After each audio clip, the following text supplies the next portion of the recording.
पहला first preference किसको देना चाहिए? फर्स्ट प्रेफरेंस किसको देना चाहिए? ससुराल वालों को, क्योंकि उसका घर ससुराल है, मायका अब घर नहीं रहा, वो गेस्ट हो गया वहां पे, मायका उसके लिए मतलब वहां पे वो गेस्ट हो गई। जन्म भूमि है, माता पिता हैं उसके, इसलिए जाएगी आएगी हमेशा, लेकिन अपने उसके होंगे ससुराल वाले। देखिए यही बात यहाँ लिखी गई है, विश्रम्भेण।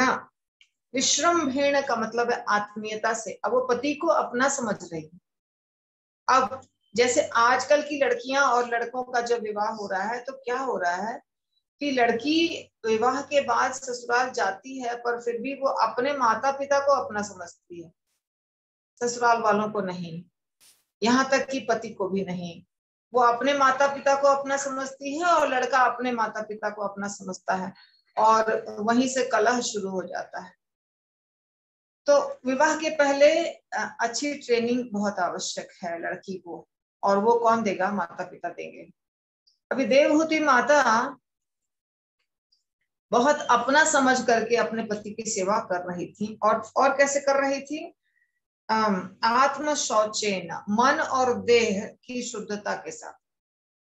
मन आत्म शौचेन, देखिए आत्म शब्द का प्रयोग अलग अलग जगह अलग अलग तरीके से होता है। कहीं आत्मा का मतलब आत्मा है, कहीं शरीर है, कहीं मन है, ऐसे संस्कृत में अलग अलग अर्थ होते हैं और स्थान के अनुसार वो अर्थ का प्रयोग होता है। यहाँ आत्म शौचेन का मतलब है मन और देह की शुद्धता। यहाँ आत्म शौचेन का मतलब आत्मा की शुद्धता नहीं है, मन और देह की शुद्धता के साथ, और गौरवेण, सम्मान के साथ, सम्मान देती थी अपने पति को, और दमेन, अपने इंद्रियों को वश में रखते हुए शुश्रूषया, सेवा करती थी। सौहृदेन, प्रेम से, और वाचा, वाणी से, बहुत अच्छा मधुरया, मीठी वाणी बोलती थी। ऐसा उनका तरीका था। सेवा तो सब करते हैं, पर सेवा करने का तरीका क्या है? देखिए जो झगड़ा होता है ना पति पत्नी के बीच में, या सास ननद के बीच में, या सास बहू के बीच में, ये सारे झगड़े में बहुत शब्द बहुत महत्वपूर्ण है। ज्यादातर झगड़े शब्द के कारण होते हैं। पहले वचन और उसके बाद कर्म, ये दोनों चीज, वचन और कर्म, ये दोनों चीज कार्य करता है, जिसके कारण झगड़ा होता है। तो मधुर वचन 50% प्रॉब्लम सॉल्व कर देता है, और बाद में कार्य। ठीक है, तो प्रभु जी हमको कितना देर तक बोलना है? क्योंकि ऐसा कर सकते हैं माता जी की ये जो फर्स्ट मीटिंग है ना, अब इसमें 11 मिनट बचा हुआ है, 11 मिनट बचा हुआ है, इसीलिए मैंने पूछा। हाँ, तो पूरा कीजिए आप, और जो सेकंड मीटिंग होगी उसमें हम क्वेश्चन आंसर रखेंगे। अच्छा है, बहुत सुंदर है, कुछ नई चीजें जानने को मिल रही है। Please continue. I will inform you when it will be, मतलब एंड ये टाइम होगा। ओके। तो इस प्रभुपाद कह रहे हैं कि विश्रम्भेण और गौरवेण, ये दोनों शब्द अत्यंत महत्वपूर्ण है। ये दोनों विधियां हैं पति अथवा भगवान की सेवा के लिए। भगवान की सेवा करना हो तो भी, और पति की सेवा करना हो तो भी। तो ये गौरव यानी कि सम्मान देना है, और उसके बाद आत्मीयता से सेवा करनी है, अपना समझकर सेवा करनी है। पति अत्यंत आत्मीय मित्र होता है, अतः पत्नी को चाहिए कि आत्मीय मित्र की भांति पति की सेवा करे, और साथ ही पति को ऊंचा समझे। इस प्रकार वह उसका सभी प्रकार से सम्मान करे। एक पुरुष तथा एक स्त्री के मनोभाव में अंतर होता है। अपनी शारीरिक बनावट के कारण पति सदैव पत्नी से श्रेष्ठ रहना चाहता है, और स्त्री शारीरिक संरचना के कारण ही पति से हीन होती है। आजकल जो कहते हैं ना समाज में, लड़की और लड़का बराबर, सम्मान बराबर मिलना चाहिए, हक बराबर मिलना चाहिए, लड़की किसी भी सूरत में लड़के से कम नहीं है, और उसको हर जगह वैसी ही सुविधा मिलनी चाहिए। इसके लिए बहुत ज्यादा बहुत कुछ चल रहा है समाज में, बराबर करने के लिए। लेकिन ये संभव ही नहीं है बराबर होना, क्योंकि अब मान लीजिए एक लड़का और एक लड़की दोनों को एक जगह पर छोड़ दीजिए, कुछ भी करे, कुछ भी लड़की करके मर जाए, पर फिर भी वो शारीरिक शक्ति के रूप में लड़के के बराबर नहीं हो सकती है। लड़के की बनावट अलग है, लड़के की सोच अलग है, लड़के का शरीर का कंस्ट्रक्शन अलग है। तो आप कहेंगे कि नहीं, हम लड़की को जूडो कराटे सिखाएंगे, हम ब्लैक बेल्ट बनाएंगे, और वो तो ब्लैक बेल्ट वाली अगर लड़की है तो ब्लैक बेल्ट वाला लड़का आएगा तो फिर वो उस समय कमजोर हो जाएगी। साधारण लड़के से शरीर में हो सकता है बराबर हो जाए, लेकिन जो तो हर व्यक्ति पहलवान, हर लड़की पहलवान बन के तो नहीं घूमेगी बाजार में कि हमें कोई छेड़े नहीं।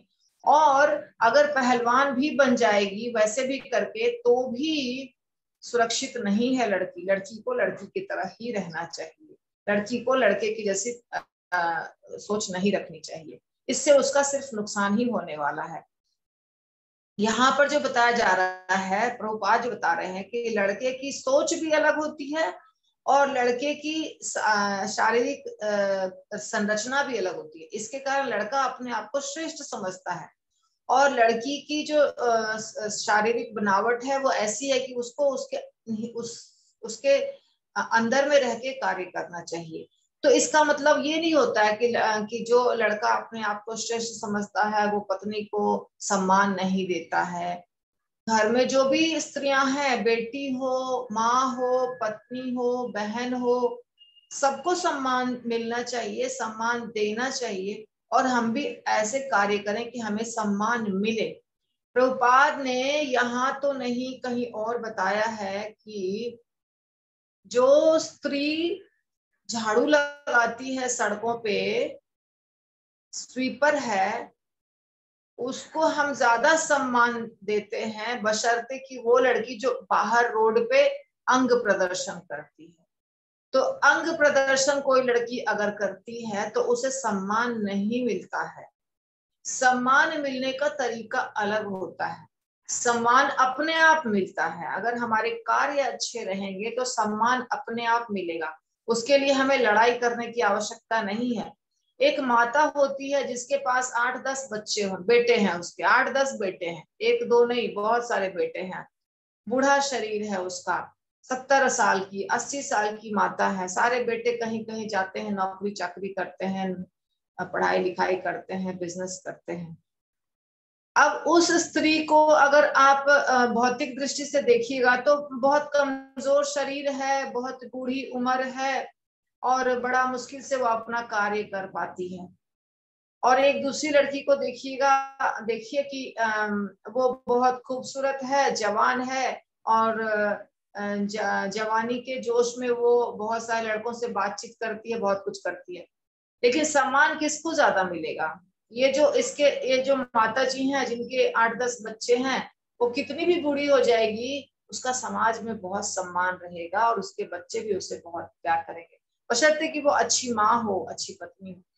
तो अच्छी माँ बनना, अच्छी पत्नी बनना, अच्छी बहन बनना, अगर हम ये सब कार्य करेंगे तो सम्मान अपने आप आएगा। हमें उसके लिए ना छोटे छोटे कपड़े पहनने की आवश्यकता है और ना हमें बहुत इंग्लिश बोलने की आवश्यकता है और ना हमें बहुत कमाने की आवश्यकता है। ये सब करने की आवश्यकता नहीं है, सम्मान आपको आपके कार्य से अपने आप मिल जाएगा। तो ये जो बता रहे हैं प्रभुपाद बिल्कुल सच है। ये भगवान ने ही हमें अलग बनाया है, स्त्रियों को अलग बनाया है और पुरुषों को अलग बनाया है, इसमें कोई हीन भावना की बात नहीं है। तो यहाँ लिख रहे हैं कि अतः स्वाभाविक प्रवृत्ति होती है कि पति अपने को पत्नी से श्रेष्ठ मानता है और इसका पालन किया जाना चाहिए। यदि पति कोई गलती करे तो पत्नी को सहना चाहिए और इस प्रकार पति और पत्नी के बीच में मनमुटाव नहीं होगा। विश्रम्भेने का अर्थ है आत्मीयता के साथ है, किंतु इसका अर्थ यह नहीं कि मान घटे नित्य घर के जाए। वैदिक सभ्यता के अनुसार पत्नी अपने पति का नाम तक नहीं लेती है ना, हमारे संस्कृति के अनुसार पति का नाम नहीं लिया जाता है, लेकिन अभी तो कुछ नहीं फॉलो होता है, अभी तो सब नाम लेके ही पुकारती हैं। तो आधुनिक सभ्यता में पत्नी अपने पति का नाम लेकर बुला सकती है, किंतु हिंदू सभ्यता में ऐसा नहीं है। इस प्रकार निम्नता तथा श्रेष्ठता रिश्ता का द्वैत चलता है। दमेनच पत्नी को किसी प्रकार का मनमुटाव होने पर अपने को वश में रखना चाहिए। सौहृदेना वाचा मधुरया का अर्थ है सदैव पति के कल्याण की आकांक्षा करनी चाहिए, मीठे वचन बोलना चाहिए। बाह्य जगत में मनुष्य अनेक कारणों से विक्षुब्ध हो सकता था, स्त्री को चाहिए कि घर में उससे मीठे वचन बोले। तो जब पति काम करके आता है, अगर पत्नी हाउसवाइफ बन के रहती है, जब पति आता है तो उसका स्वागत करती है, उसको खाने के लिए, पीने के लिए, जरूरत के हिसाब से हर चीज समय पे देती है। अगर पति कुछ गलत बोल देता है, गुस्से में बोल देता है, तो भी प्रभुपाद कह रहे हैं कि सह लेना चाहिए, क्योंकि वो बाहर काम करता है, 50 लोगों से मिलता है, उसको बहुत सारा प्रॉब्लम्स के साथ डील करना पड़ता है। तो हो सकता है कभी वो ऐसा कुछ हरकत करे, तो स्त्री को बर्दाश्त कर लेना चाहिए, तब झगड़ा नहीं होगा। और अगर स्त्री भी बर्दाश्त नहीं करेगी, जैसा आजकल हो रहा है, क्योंकि दोनों नौकरी करते हैं और लौट करके घर पे आते हैं, तो लड़की जो होती है वो भी उतना ही एटीट्यूड में रहती है और लड़का भी उतना ही एटीट्यूड में रहता है। दोनों एक ही सेम एटीट्यूड में रहते हैं और दोनों के बीच में झगड़ा हो जाता है, और वो झगड़ा बढ़ते बढ़ते बढ़ते बढ़ते तलाक हो जाता है। तो ये जो समस्या चल रही है, इसका कारण है, बहुत बड़ा कारण है कि लड़कियां और लड़के दोनों को समान बताया जा रहा है। समाज के सारे लोग उन लोग दोनों को समान बता रहे हैं। समान है, पर कैसे समान है? जो स्त्री के कर्तव्य हैं वो स्त्री करे, और जो पुरुष के कर्तव्य हैं वो पुरुष करे। तो समान, इसमें समानता और असमानता की कोई बात ही नहीं है। जैसे कि समाज में 4 वर्ण और 4 आश्रम भगवान ने बनाए हैं, तो चारों वर्ण अपने लिए अपने जगह पर अच्छा है, चारों आश्रम अपने जगह पर अच्छा है। ऐसा नहीं है कि ये ब्राह्मण ही सबसे अच्छा है, क्षत्रिय नहीं अच्छा है, शूद्र नहीं अच्छा है, वैश्य नहीं अच्छा, नहीं, सबके अपने अपने कर्तव्य हैं और सब अपने अपने स्थान पर अच्छे हैं। इसी तरह ब्रह्मचारी, सन्यासी, गृहस्थ, वानप्रस्थ जो हैं, ये भी सब अपने अपनी जगह पर अच्छे हैं। सबके कुछ कर्तव्य हैं, निर्धारित किए गए हैं।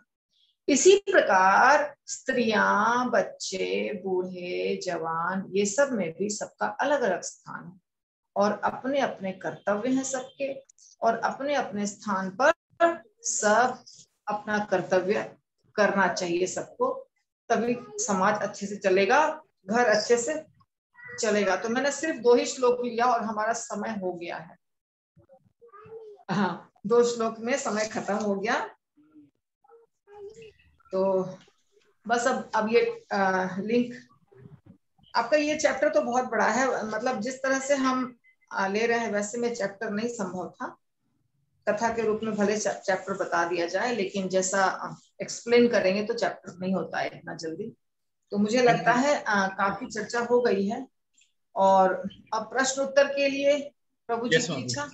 हरे कृष्णा माता जी। थैंक यू माता जी, आपने बहुत सुंदर तरीके से अनेकों कोट्स किए, अनेक उदाहरण दिए। और वो जो आपने बताया कि एक स्त्री सड़क के पे जो सही प्रॉपर वस्त्र नहीं पहनती, ऐसा कुछ प्रभुपाद जी ने भगवत गीता के 3रे अध्याय के में भी मेंशन किया है, पुजारी का और एक नए डिवोटी का तुलनात्मक करके। बहुत सुंदर आपने बताया। सो अभी हम यहाँ पर आप सब लोगों से रिक्वेस्ट किया गया था कि जो क्वेश्चन है, अभी बहुत सारे क्वेश्चन आप लोगों ने तैयार किए होंगे माता जी का लेक्चर सुन करके, तो अभी हम आप सबके 1 बाय 1 क्वेश्चन लेंगे।